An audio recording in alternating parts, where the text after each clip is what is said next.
So you ended up buying pretty much a new van for a very big discount. Yeah, a very, very big discount. Slightly fortuitously, Andy was able to grab this brand new camper for a fraction of the price. Since then, it's gone through about 10 different wheels, every type of lowering spring you could imagine.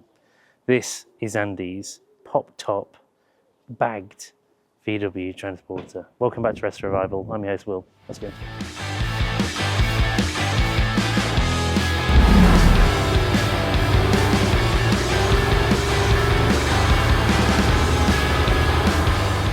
Andy.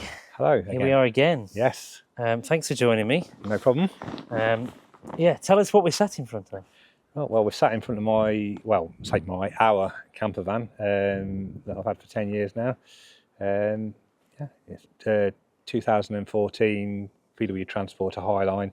Started off life as a combi, which was my work van, and then it's sort of over the years it's had a few different sort of guises, and as it sits now, it's an air-rided camper, 4-berth, pop-top, full camper interior, and yeah, it's a 140 bhp that's been remapped to 170.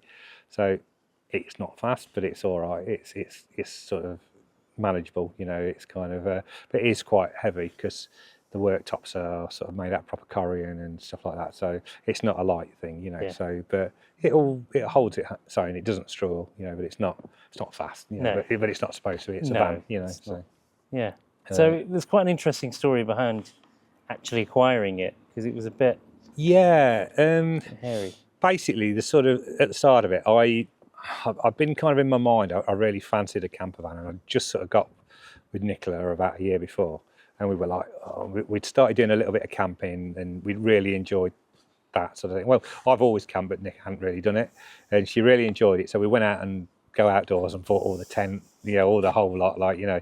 And then it was kind of well, I still really fancy a camper van, and I was sort of looking at selling my car, which was probably worth about 10 grand at the time, and I was going to buy a camper van and sort of go from there. And then my admin at work at the time, she was emigrating, and so we had all my old bosses round and stuff like that, and they sort of said to me, well, why don't you buy a van through work?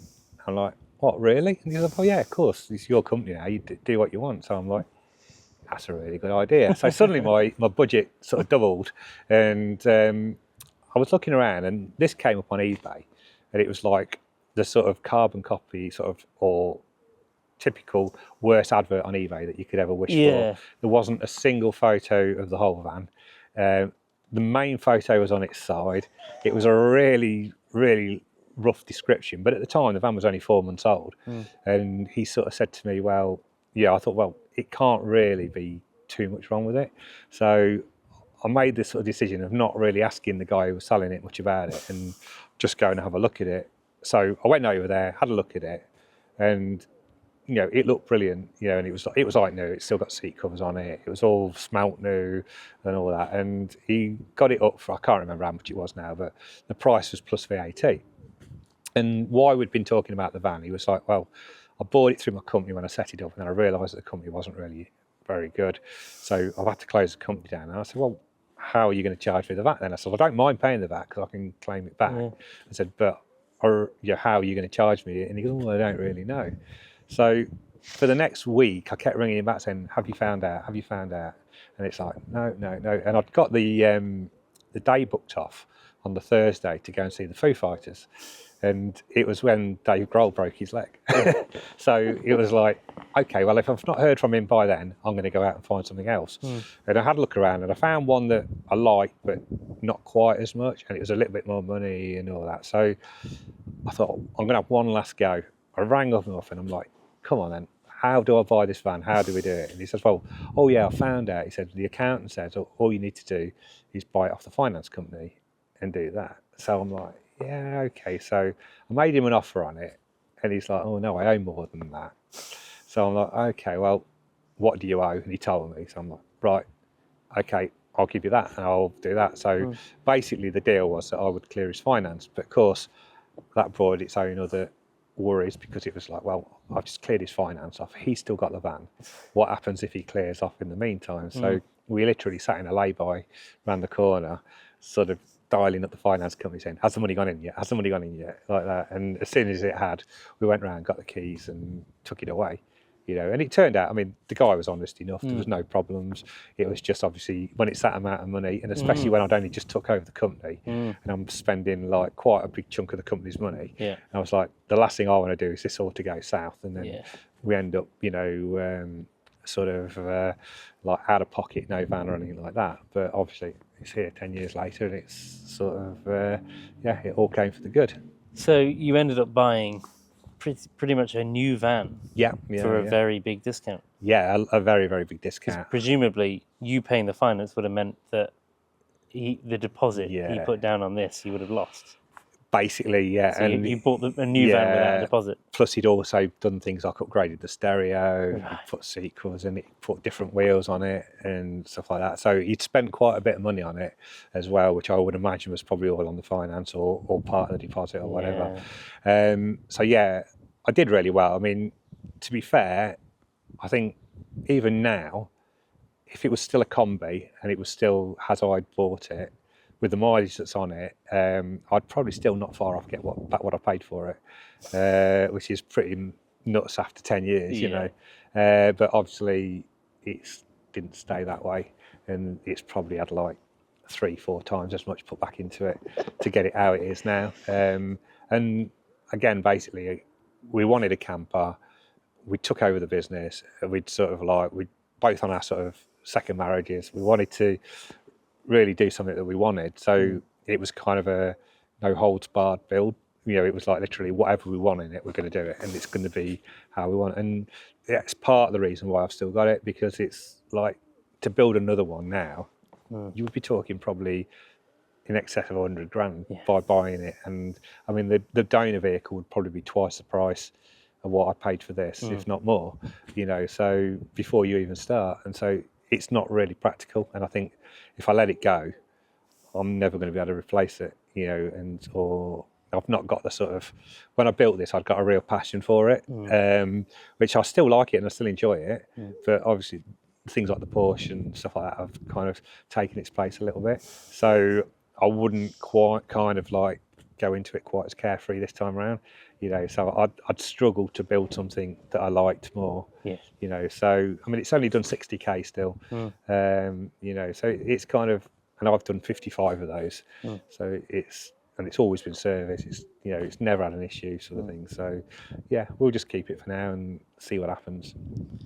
It's not exactly standard, is it? I suppose the common theme, and for anyone watching that has seen the video on your 944, wheels is kind of your thing. Yeah, wheels, stands, that's my sort of big thing. I mean, actually it's not sat on its proper wheels at the minute, because I think I said I didn't quite get home from work in time to change it all over, and because I've not really been using it a lot, it's still sat on just kind of a more daily ordinary set of wheels to what it would normally go on. But it's got a nice set of polished split rims, so basically all my cars have got nice polished split rims, so I think I kind of must like those.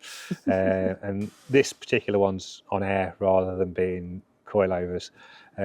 It was on coilovers for a period of time, but I got in with all the low down transporter guys and stuff like that, and you all end up egging each other on, and everyone wants to go lower and lower and lower. So you end up cutting bits of your van away to get it down lower and back. And this is not as low as what a lot of the guys are now, because I'd sort of stopped doing stuff on this really probably when I bought the Porsche.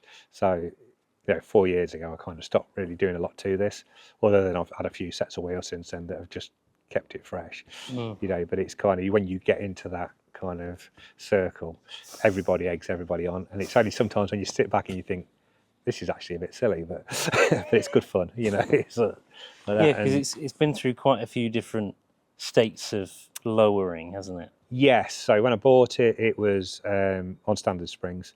It got 18-inch wheels and low-profile tyres, and it looked ridiculous. It was sort of, it was all murdered out. Everything was black on it. It got black wheels, and it was so sort of tall, like the cat used to sit on top of the wheel when I used to wash it. It got that much. He was mocking me with this arch gap.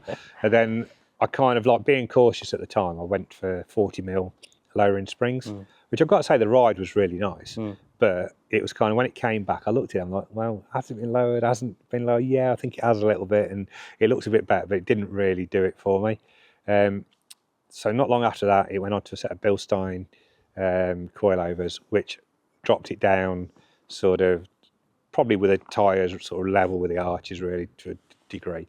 The ride on that was great, but when you should start sort of hanging around with the low down transport boys, that's not low enough, no. And you're just going to get a kicking, you know, for not having it. So then they do a thing called a hub mod where they drop the strut through the hub. So it did all that, but it still didn't really sit that well. And then it was kind of a company called Gaz brought out a set of coilovers called an ultra low, and they look great and you can drop it really low. So I put it on those and I drove it home, and I got down the road here over the speed humps, and I was like, Nick's going to kill me. She's going to absolutely hate this. So I literally booked it in the next day, and I sort of took it back, got the Bilsteins put back on it, and then sold the gas straight off to somebody else. And it stayed like that for probably another 6 to 12 months. And then at that point, I decided to bite the bullet and go for air. And at that point, the van was still just a combi van. Yeah. So we had air ride put on it. And yeah, and then that's pretty much still how it is now. It's had a couple of different types of air ride because the first lot wore out, and then I've ended up, I'm quite good friends with Andy, who owns Transporter HQ, and he supplied me with another set of struts and that to do it. So it's currently on their solo setup, which is really, really nice setup. And then at the end of that year, we decided to have the roof put on it because I've got a son. He doesn't live with us all the while, but at the time he was only probably, how old he would have been about 11, and I felt a little bit guilty that when we went away in it, we never took him because we hadn't got anywhere to sleep. So I decided at that point I'd have a pop top put on it so that he could come with us, and had that all done. And I don't really like the old upturned boat look. I wanted one that didn't sort of show up, so I had a high-low roof put on it, so you can't really tell that it's got the roof on it, and that was really, really good, but they're not the cheapest thing in the world. And then I kind of thought, well, I've got a combi now that's got a really expensive roof on it, and it's not really worth anymore. So it was like, now's the time to turn it into a proper camper and do that. So we went through the whole, and at the time, a friend of mine owned a company called Camperworks. It's not there anymore, but he's a very, very clever, particular guy, and he's like, he designed all the units and everything for it, and he built all the inside for me, put it all in. It was all done within the space of a week. It literally, he redid his CAD drawings, sent it all off, got all the bits made, and then he had the van on the Monday, worked on it. He finished it at, I think it was 4 a.m. on the Friday morning, and I picked the van up, we chucked our bags in it, and we went off to run to the Hunter and Stanton and took it straight down there. So we briefly talked off camera, and I said that there's lots of petrol heads that I meet who also have a transporter. Yeah. What is it about the VW transporter that is so popular amongst petrol heads? I think there's a couple of things. One is the quality, and obviously, it goes on the coattails of the old split screens and bay windows and stuff like that. So it kind of uses that sort of heritage to be popular. I think the other thing as well, again, it's probably linked to that. It's just like, if you buy a Transit Custom or a Vauxhall Vivaro or whatever, they're absolutely perfectly good vans, but you wouldn't go to a Vauxhall Vivaro van meet at the weekend, and you wouldn't go to a Ford Transit Custom meet, probably. I don't know, maybe there are. They might exist, yeah. You could do, I suppose, yeah. So you have got that whole sort of scene and lifestyle around the Volkswagen. So it means that it's kind of quite a good sort of inclusive thing as well. So, and again, I've been doing it since this was like 6 months old, but nobody looks down on you because you've got a 10 or a 20-year-old van in it. It's all treated the same, and to a certain extent, it doesn't really matter. We'll have a quick tour around. Yeah. Have a look What's in Yeah, it? there's probably not a lot under the bonnet on this one because it is just bog standard Yeah. 2 litre TDI. Yeah. But yeah, inside's a bit more different. Cool. All right. As I was saying, that is seriously impressive. The height of that. You're Yeah, saying that well, you can't even tell that there is a roof on it. no, when they made them, they sort of advertised them as being the lowest when they were down and the highest when they were up. So the good thing with it is it means that you've got enough height at the back to put your head over the top of the at that end sort of thing. So Yeah, it's really good. So yeah, talk us through the inside. so yeah, you've got obviously sofa there or rear seat that folds down into a double bed. It's what they call a rib bed. So how it opens, basically it all sort of flips over and means that you lie on the flat side of it rather than on the sort of contoured side of it. Right. And then you've got obviously your fridge and your storage for your food, etc. there. There's a bit of storage in a subwoofer under there. And you've got a 2-burner hob and that in there. And ignore the dirty washing up, but there's a sink under there, sort of thing. Then it has a little onboard water tank in here. Yeah. You've got obviously just space for all your sort of gubbins in there. There's another sort of tool cupboard here that everything gets stuck in when you do that. But yeah, and that's down there. You've got another big storage that goes down into the wheel well. Yeah. We sort of used to call that the wine cellar because basically you could keep like loads of wine and beer in there, and it all stays nice and cold. And yeah, it's quite good for that really. Then you've got up top here, you've got this board here that will come down, and that gives you another 2 beds, so you could sort of sleep 4 relatively comfortably in it.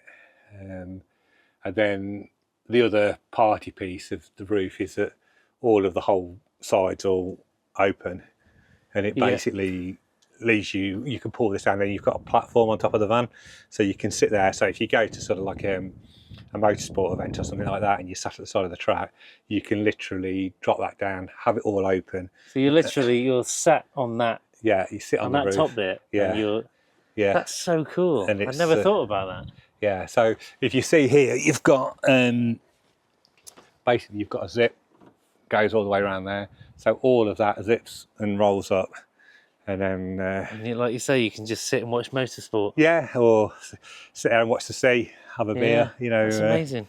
And then get out in the 944 that you've trailered there. Yeah, that's the dream. Yeah. That is the dream. Well, that to be fair, we've always just took this and then gone to somewhere we can get a bus from when we get there, so that we can just park the thing up and leave it. But once the tow bar's on and that, then there might be, if we go for a week, I may take the Porsche with us and do that. I think maybe the 997 is a little bit heavy to tow behind it, but yeah, the 944 would be quite good. That's great. I think so. But yeah, it's sort of like I say, Matt at Camperworks, he custom built it for me. So there are a couple that are very similar, but there's none that are the same. And we went for all the really nice worktops and stuff like that because, again, so we wanted it to look like it could have come from the factory, but sort of not quite. It does have its disadvantages, that, because if you take it to a VW show, everybody likes all the bright sort of cushions and all that, where this hasn't got that. This is just a bit more serious, I suppose, but it probably just sort of it follows my personality rather than everything else. And Nick, she had a big hand in how we had it as well. She'll tend to sort of like bring in the softer side of it, so puts like a few cushions in there and stuff like that when we're using it. So at the moment it's been stood for a while, so it's pretty empty, but it's kind of so soon we shall start using it again. And so the first thing will be down at Players Classic in a few weeks' time for the show down there. So perfect. That's great. Yeah. Well, thanks for showing us around. No problem. And if you've enjoyed today's video, give it a like and subscribe, and we'll see you next time. Cheers.